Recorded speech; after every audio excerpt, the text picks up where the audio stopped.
आपका अपना channel student मंच, स्टूडेंट्स की। नमस्कार, मैं हूं विश्वजीत कुमार, आपका साथी, आपका दोस्त, आपका शिक्षक, आपका मेंटर, आपका टीचर। स्वतंत्रता दिवस आने वाला है। स्वतंत्रता दिवस की धूम जोरों पर है।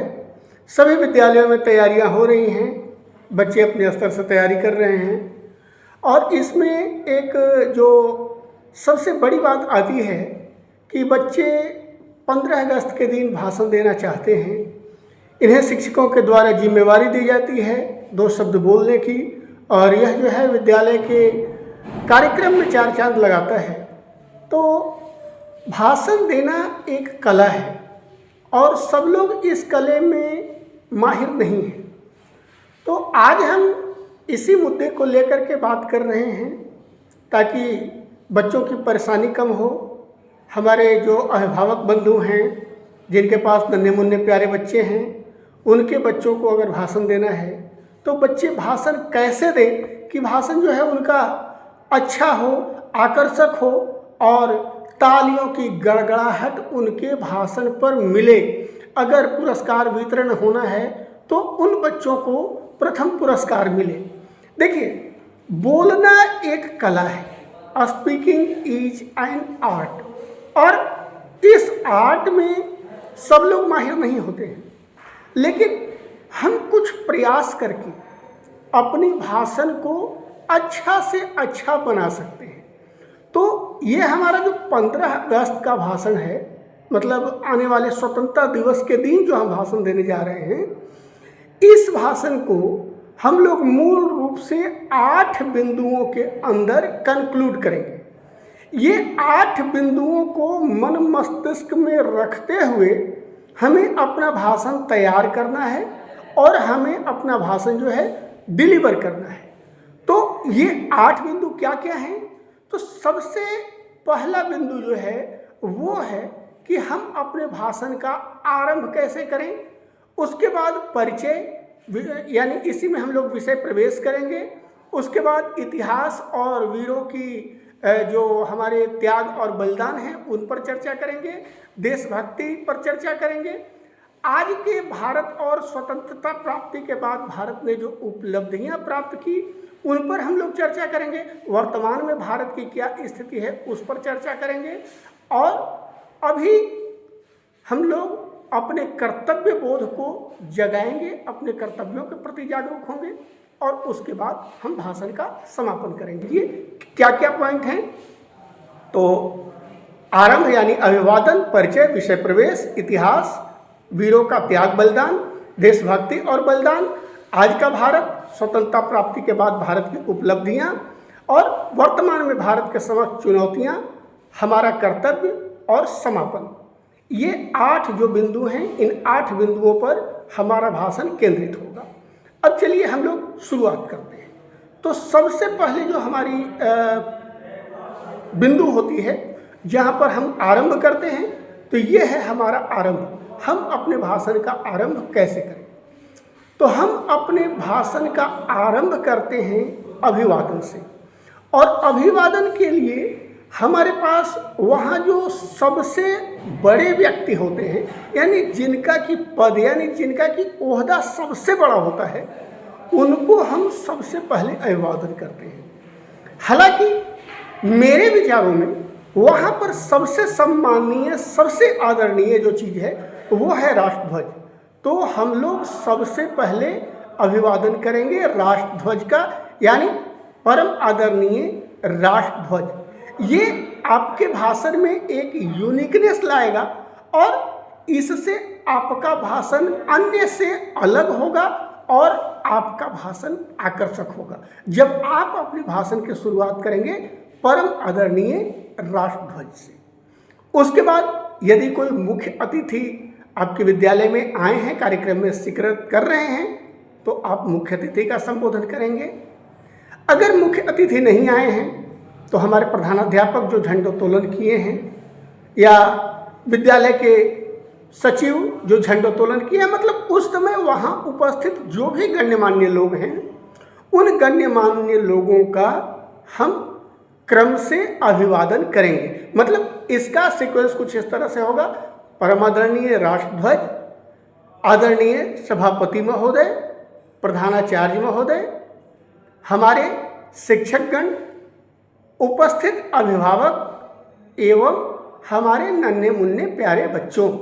अब देखिए, यहाँ पर रटने की कोई ज़रूरत नहीं है। यहाँ पर सीक्वेंस ये होना चाहिए, शब्दों के क्रम में थोड़े बदलाव हो सकते हैं, शब्दों का हेर फेर हो सकता है, इससे कोई असर नहीं पड़ता है। लेकिन आपका भाषण जो है वो रटे की तरह नहीं होना चाहिए। आपका भाषण ऐसा लगे कि आप बोल रहे हैं और आपके भाषण में आत्मविश्वास दिखना चाहिए। जब तक आत्मविश्वास नहीं है तब तक भाषण का कोई मतलब नहीं है।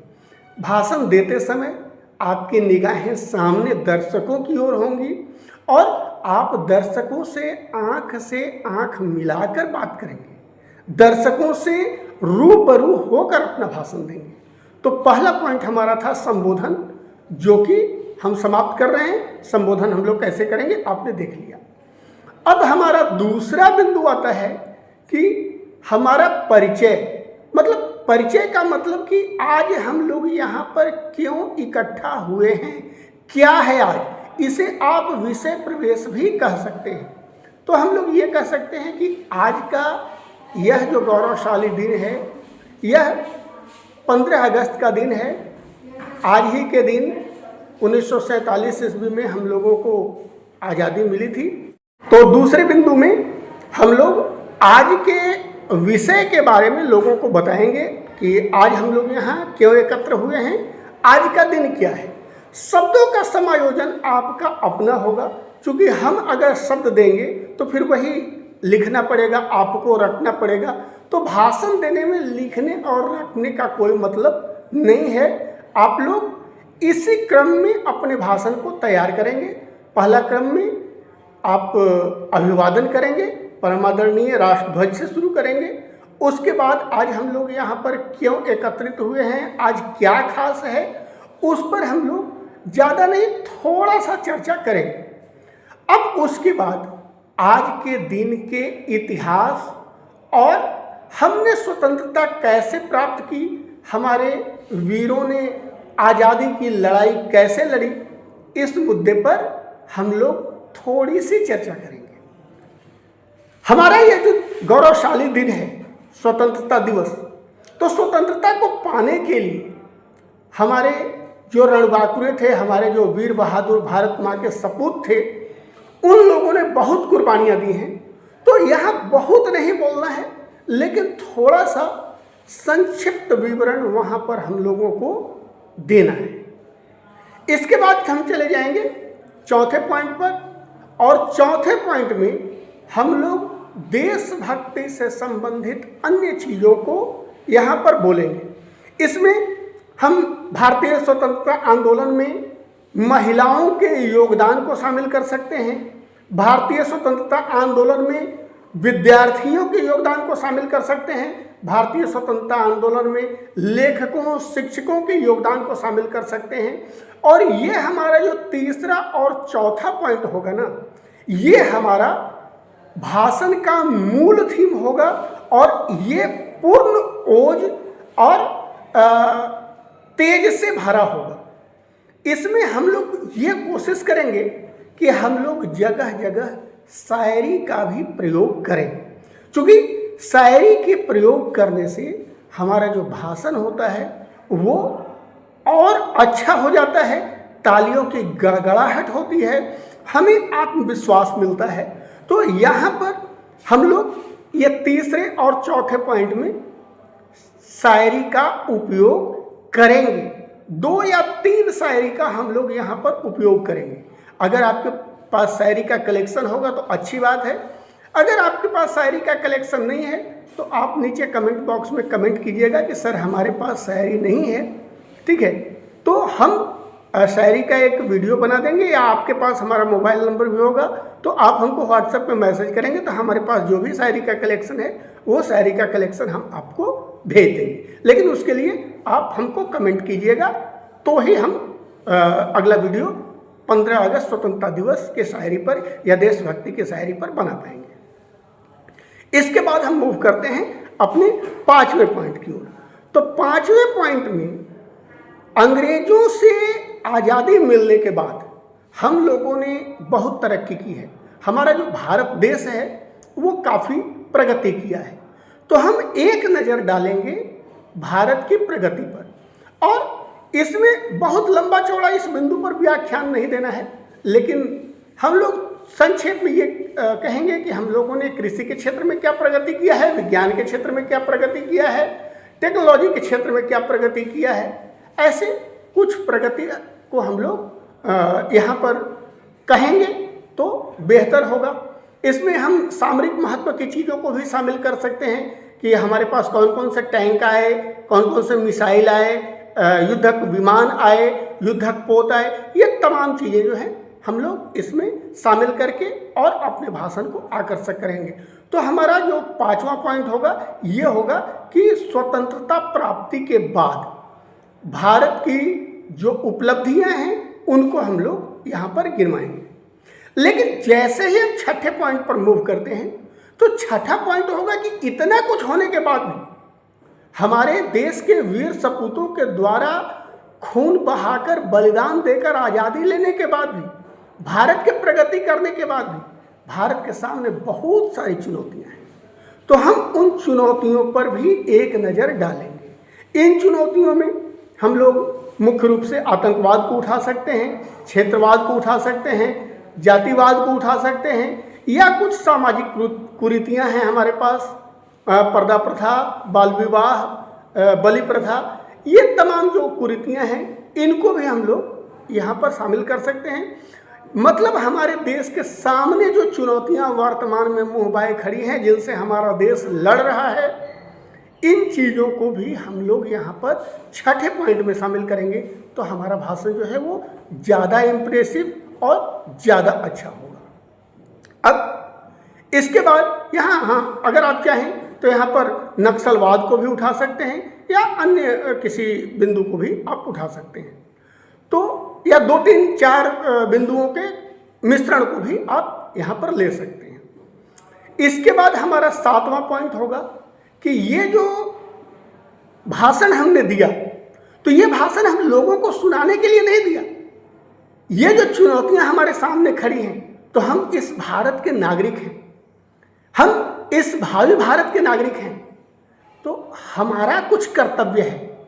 हम अपने कर्तव्यों से, हम अपने नैतिक दायित्वों से, हम अपने सामाजिक कर्तव्यों से श्रोताओं को अवगत कराएंगे कि हमारा क्या कर्तव्य है और इन चुनौतियों से निपटने में हमारी क्या भूमिका हो सकती है। तो ये कर्तव्य हम यहाँ पर दिखाएंगे, और इन कर्तव्य को दिखाने के बाद, इन कर्तव्यों को बताने के बाद हम क्या करेंगे, अपने भाषण का ओजपूर्ण समापन करेंगे। संभव हो तो भाषण का समापन भी आप एक शायरी से करें, क्योंकि शायरी से आरंभ और शायरी से समाप्त होने वाला भाषण बहुत अधिक तालियां बटोरता है। ठीक है, और जब हम भाषण को समाप्त करें तो हम राष्ट्र को नमन करना ना भूलें। हम अपने भाषण का समापन जय हिंद, जय भारत के उद्घोष के साथ करें, तो हमारा भाषण जो है वो बेहतर होगा। फिर तो मैं बता रहा हूँ कि ध्यान ये रहे कि हमारा धड़कन तेज ना हो, हम पूर्ण आत्मविश्वास के साथ बोलें। अब बच्चों के साथ ये समस्या होती है कि बच्चे जब मंच पर बोलने जाते हैं तो उनके पैर हिलने लगते हैं, बच्चों की धड़कनें बढ़ जाती हैं। तो इसके लिए 2-3 जो महत्वपूर्ण उपाय है वो आप कर सकते हैं। सबसे पहला काम आप ये करें कि भाषण देने के लिए जस्ट मंच पे खड़े ना हो, मंच पर थोड़ा सा 15 से 20 सेकेंड, 25 सेकेंड आप पहले से जाकर मंच पर खड़े रहें, तो इससे आपके पैरों और धड़कनों को आराम मिलेगा। दूसरा, भाषण को कभी भी रटे की तरह नहीं बोलें। तीसरा, प्रैक्टिस में कमी नहीं करें। लगातार जब प्रैक्टिस 5-6 दिन कर लेंगे तो आपकी धड़कनें जो हैं वो कम हो जाएंगी, आपको पैरों की कंपन कम हो जाएगी और आप बेहतरीन भाषण दे सकेंगे। तो आपको ये वीडियो कैसा लगा कमेंट करके हमें ज़रूर बताइएगा। आपका कमेंट हमारे मनोबल को बढ़ाता है और हमें नई वीडियो बनाने की प्रेरणा देता है। हमें आपके कमेंट का इंतज़ार रहेगा और मैं आपके कमेंट का जवाब ज़रूर दूंगा। और आप हमारे चैनल को सब्सक्राइब कर लें, क्योंकि हम यहाँ पर विद्यार्थियों से रिलेटेड वीडियो ही डालते हैं। तो आप एक स्टूडेंट हैं, आपके लिए, आपके कैरियर के लिए हमारे चैनल का वीडियो जो है वो बहुत कारगर सिद्ध होगा। तो आप हमारे चैनल को सब्सक्राइब कर लें और लाइक बटन ज़रूर दबा दें। धन्यवाद।